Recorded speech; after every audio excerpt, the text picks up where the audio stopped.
It's time for closing remarks, but don't be afraid. It's nothing systematic and solemn.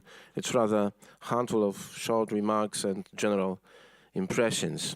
So first of all, thank you all for your presentation, which make 3 past days very intensive and rich in discussion, thesis, questions, answers, and artistic projects.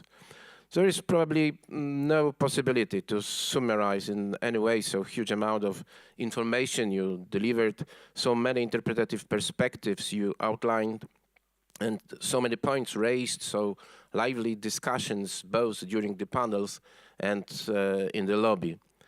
Besides, our conference is also the meeting of art historians, anthropologists, sociologists, cultural theorists, film researchers, and last but not least, artists. From the one hand, such a broad range of multidisciplinary approaches makes our discussion richer, more insightful. From the other, it reflects in the mirror of different perspectives our own limitations, confines of our own notions, interpretative tools, and in the same time, unexpected possibilities to look closer at our own intellectual habits or even schemas of thinking. Nevertheless, I will try not to sum up what, as I said, is probably impossible, but to point out some important, in my opinion, issues which emerged during our 3 last very busy days. I would point out 2 the most, in my opinion, general issues. The first one is, of course, the problem of memory. We were talking about what is remembered and how it is remembered, how our memory works. As far as the first question is concerned, the main element of the memory and the most interesting turned out to be traumatic events, both in collective and individual dimension.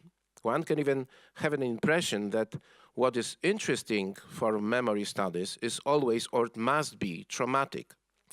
We were talking about Holocaust, Holodomor, about violence, about losses, madness, traumatic feelings of otherness, and so on.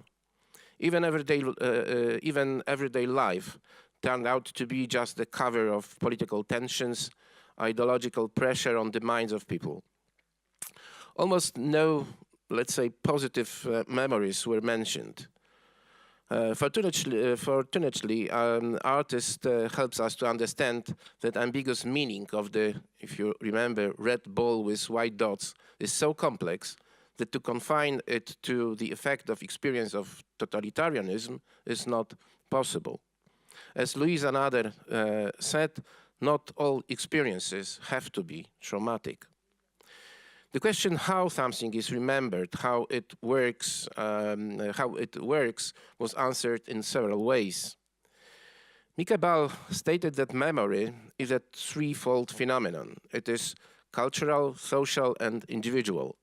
Moreover, it connects the 3 times of human awareness: the past, the present, and the future. Focus was put on 2 forms of failure of memory that are also central in her exhibition. The failures are not so much about forgetting, which is, however, a useful concept as well. The first memory failure is disremembrance. The latter is connected to trauma, repression, and psychosis in a Freudian way. In this perspective, the society is responsible for the silencing and forgetting of the consequences of violence.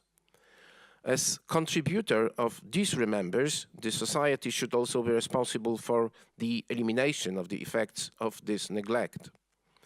The second failure of memory is misremembrance, the wrongful remembrance of the past. This concept was also connected to societal obligations. So we were shown how complex the process of remembering is and how one can think about it as a specific activity which has to be connected with political consciousness, which can be understood as resistance against integration, which blurred the transitional, temporal, and active character of memorizing.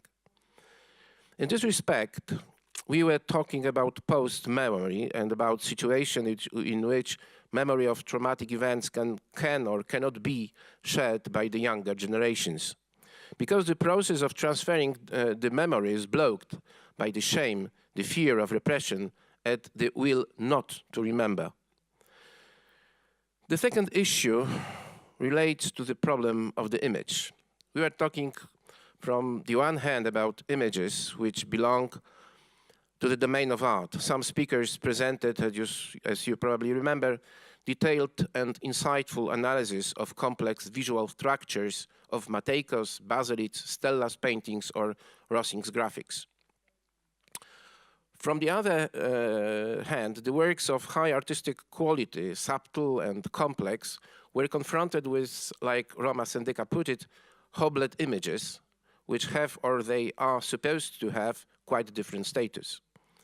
These images encompass those examples of images that are not seen as art and often have a utilitarian and informative function, like sketches on scraps of paper, cuttings in trees, dropped drawings on newspapers, etc.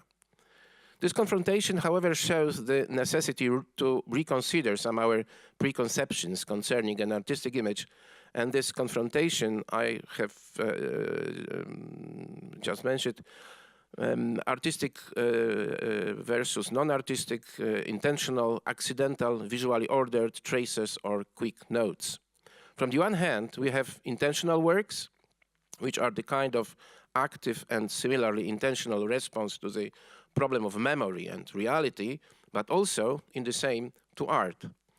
Matejko was convinced that his effort was fundamental for national memory, but also for the historical painting as such, and that his painterly method is genuinely unique. But hobbled images, confronted with at least some of them, showed unexpected expressive power, origin of which we should ask about.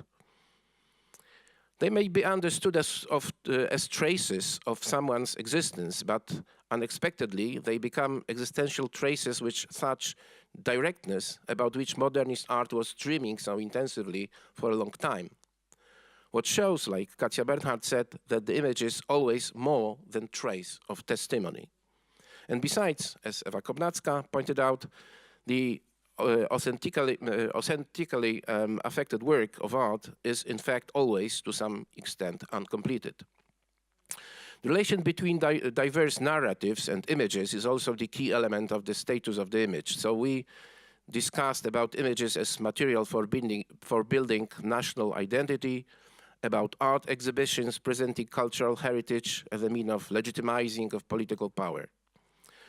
Relation between images and different narratives is particularly visible in the case of monuments, which can be understood as the point of crossing of different narratives, diverse discourses, political actions, identity activities, ideological confrontations.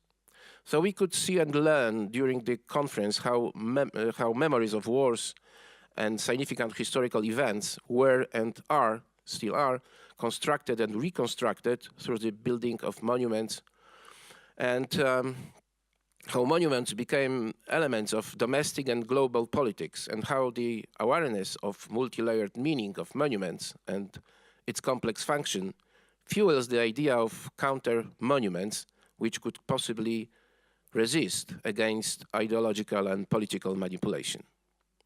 Finally, the image from the domain of mass culture or public culture and filmic image were discussed today. Again, the status of the image became the key issue. This time, however, the status has been analyzed from the perspective of new media, which became unprecedentedly efficient devices for creating memory. And also, it is the key elements of strong contemporary critique of anti-democratic practices, which photography apparently creates and supports. We should not forget, like Robert Harriman have warned us, that this criticism can lead to iconoclasm, which in turn could deprive us of important value of photography. It can be revealed by decontextualization and recontextualization, which will allow us not to overlook its intensity of diverse experiences and emotions.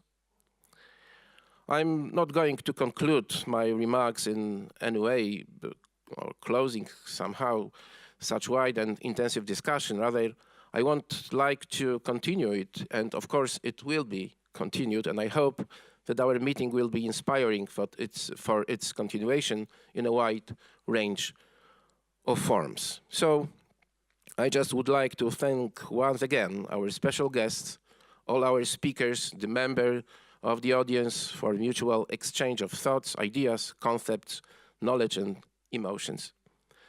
Special thanks I would like to address to the whole team of European Network, and particularly to Beata Jazga and Antoni Zakrzewski for perfect organization and superb logistics of our conference. Thank you so much. Thank you very much.